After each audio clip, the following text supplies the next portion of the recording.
Bluetooth mic, তাও under 1000 টাকার মধ্যেও বললেও বেশি বলা হবে, 800 টাকার মধ্যে। এই ব্লুটুথ মাইকটার রিভিউ আজকে আপনাদেরকে দেবো। এখনই আমার কাছে এসছে অ্যামাজন থেকে। তো এই বাক্সতে এসেছিল, জাস্ট এই উপরের কভার বক্সটা আমি ওপেন করেছি। ওপেন করার পরে এখানে এই বক্সটা আছে। এই বক্সটা এবার আপনাদের সামনে আমি আনবক্সিং করব এবং এই ভিডিওতে দেখাবো যে এই ব্লুটুথ স্পিকারটার কেমন সাউন্ড কোয়ালিটি আর নয়েজ রিডাকশনই বা কতটা করতে পারে। তো চলুন বন্ধুরা, এই স্পিকারটাকে আনবক্সিং করি এবং আপনাদেরকে সাউন্ড টেস্ট করেও দেখাই। এখন যে সাউন্ডটা আপনারা শুনতে পাচ্ছেন এটা কিন্তু আমার মোবাইলের ক্যামেরায় কোনো রকম কোনো মাইক ছাড়া নর্মাল সাউন্ড। এরপরে এই মাইকটাকে আমি আনবক্সিং করে এই মাইকটাকে আমি কানেক্ট করে এই মাইকের সাউন্ডও আপনাদের সামনে দেখাবো। তো চলুন ভিডিওটি স্টার্ট করি। তো বন্ধুরা, এই যে এই প্যাট্রনিক্সের -7 এটা হচ্ছে আমাদের ব্লুটুথ মাইক। এবার এটাকে আমি আনবক্সিং করব। তো আমি এখান থেকে এটাকে ওপেন করে নিচ্ছি। ওপেন করার পরে দেখা যাক এর ভেতরে কি কি আছে।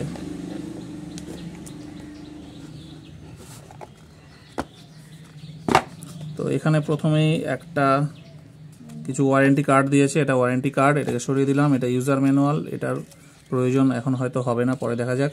এবার এই যে এখানে দেখতে পাচ্ছেন যে এখানে একটা দিয়েছে আমাদের মাইকটা, আর এখানে দিয়েছে এই কানেক্টারটা। এটা কিন্তু প্লাগ অ্যান্ড প্লে, মানে জাস্ট এখানে মোবাইলের সঙ্গে এটা আমরা অ্যাটাচ করে দেবো আর এটার সঙ্গে পাওয়ার বাটনটা অন করে দেবো।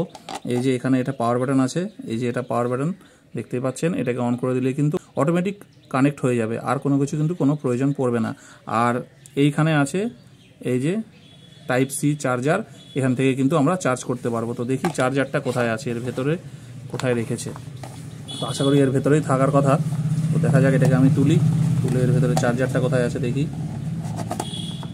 তো এই যে এর ভেতরে একটা চার্জার দিয়েছে টাইপ সি, ঠিক আছে। এটা আমরা ইউএসবি মোবাইল চার্জারের সঙ্গে কানেক্ট করে নেব, আর এটা এখানে চার্জে লাগিয়ে দিলে কিন্তু চার্জ হয়ে যাবে।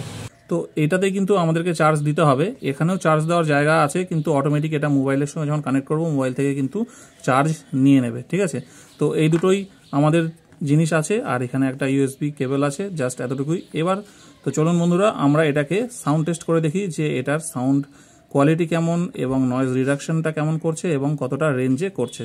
তো চলো আমরা আউটডোরে যাই, গিয়ে দেখি। তো বন্ধুরা, আমরা আউটডোরে চলে এসেছি। এইবার দেখো, তোমাদেরকে দেখাচ্ছি যে আমি মোবাইল থেকে প্রায় এখন 3-4 ফুট দূরে দাঁড়িয়ে এই রেকর্ডিংটা করছি। তো স্বাভাবিকভাবেই এটা ভালোভাবেই কাজ করবে। তো চলো একটু পেছনে যাওয়া যাক, দূরে যাওয়া যাক এবং দেখা যাক যে দূরে গেলে কিরকম সাউন্ড কোয়ালিটি আসে এবং কোনো রকম সাউন্ডে প্রবলেম হয় কিনা। তো আমার এখানে তোমাদেরকে দেখায়, এখান থেকে একদম ওই গেটটা দেখা যাচ্ছে, মোটামুটি 25 থেকে 30 ফুটের ডিস্টেন্স আছে। তো অত দূর আমরা যাব, ঠিক আছে। দেখবো যে সাউন্ড কেমন আসছে। তো চলো দেখবো সাউন্ডে কোনো প্রবলেম হচ্ছে কিনা। তো যাই, চলো দেখা যাক। তো আমি এখান থেকে হাঁটতে শুরু করলাম। তো তোমরা বুঝতে পারবে যে সাউন্ডটা কেমন হচ্ছে, আমি তো বুঝতে পারবো না। তো দেখো, আমি যাচ্ছি হেঁটে হেঁটে, প্রায় আপাতত এখানে আমি 15 ফুটের বেশি চলে এসেছি। তো আরো যাই, তো আরো যাচ্ছি, দেখতে পাচ্ছ। তো এখানে আমি চলে এসেছি একদম শেষ জায়গাতে। তো এখান থেকে দেখো, আমি যেটা এসেছি মোটামুটি 25 থেকে 30 ফুট দূরে আছি আমার মোবাইল থেকে।